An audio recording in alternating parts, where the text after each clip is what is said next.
राधे राधे। देवगुरु बृहस्पति का राशि परिवर्तन 14 मई 2025 को रात को 11:20 पर होगा। देवगुरु बृहस्पति वृषभ राशि से निकलकर मिथुन राशि में प्रवेश करेंगे।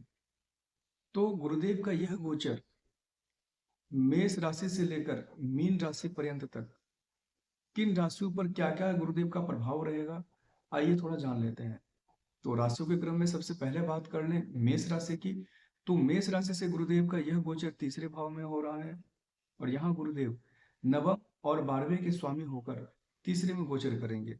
परिणाम ये होगा कि मेष राशि वालों को जहां विवाह में अड़चन या देरी हो रही थी वो हट जाएगी और विवाह जैसे मांगलिक कार्य संपन्न होंगे और साथ ही भाग्य का साथ मिलेगा, आय की वृद्धि होगी। इसके बावजूद भी कहीं ना कहीं खर्च को भी गुरुदेव यहाँ दर्शा रहे हैं क्योंकि यहाँ 12वें के भी स्वामी गुरुदेव हैं। तो बात कर लेते हैं वृषभ राशि की। तो वृषभ राशि से गुरुदेव का यह गोचर द्वितीय भाव में हो रहा है। यहाँ गुरुदेव अष्टम और एकादश के स्वामी होकर द्वितीय भाव में गोचर करेंगे। वृषभ राशि को पारिवारिक सुख, समृद्धि और आकस्मिक धन की प्राप्ति होगी। लेकिन गुरुदेव का यह गोचर में वृषभ राशि को थोड़ा संभल के रहना है। क्यों? क्योंकि यह गोचर कहीं ना कहीं अनावश्यक खर्च को भी दर्शा रहा है और कहीं ना कहीं जोखिम को भी दर्शा रहा है। तो मेरा यह कहना है कि वृषभ राशि वालों को अनावश्यक खर्च से बचना चाहिए और साथ ही जोखिम उठाने से भी बचना चाहिए। अब बात कर लेते हैं मिथुन राशि की। तो मिथुन राशि से गुरुदेव का यह गोचर लग्न में हो रहा है और यहाँ गुरुदेव सप्तम और दसम के स्वामी होकर लग्न में गोचर करेंगे। तो गुरुदेव का यह गोचर विवाह जैसे मांगलिक कार्य को संपन्न कराएगा और साथ ही कार्य क्षेत्र में वृद्धि करवाएगा। यदि बात हो रही है प्रमोशन की, तो प्रमोशन की संभावना बढ़ जाएगी इस गोचर के दौरान। अब बात कर लेते हैं कर्क राशि की।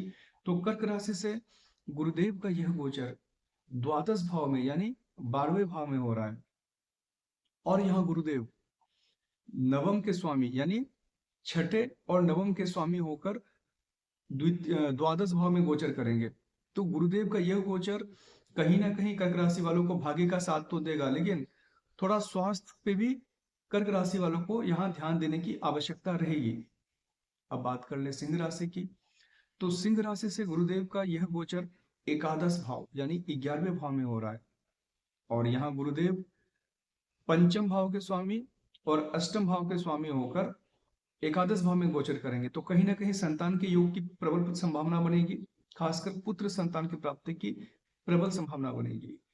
यदि कोई विद्यार्थी है तो पढ़ाई में उनका मन लगेगा और उच्च शिक्षा से संबंधित यदि कहीं बात चल रही है तो उच्च शिक्षा के यहाँ पे पूर्ण योग नजर आ रहे हैं। लेकिन इसके साथ ही चूंकि ये अष्टम के स्वामी भी हैं तो कहीं ना कहीं आकस्मिक धन और इसके साथ आकस्मिक चोट दुर्घटना को भी दर्शा रहे हैं। तो सिंह राशि वालों को अपने स्वास्थ्य का, खासकर वाहन चलाते वक्त, थोड़ा ध्यान देना आवश्यक रहेगा।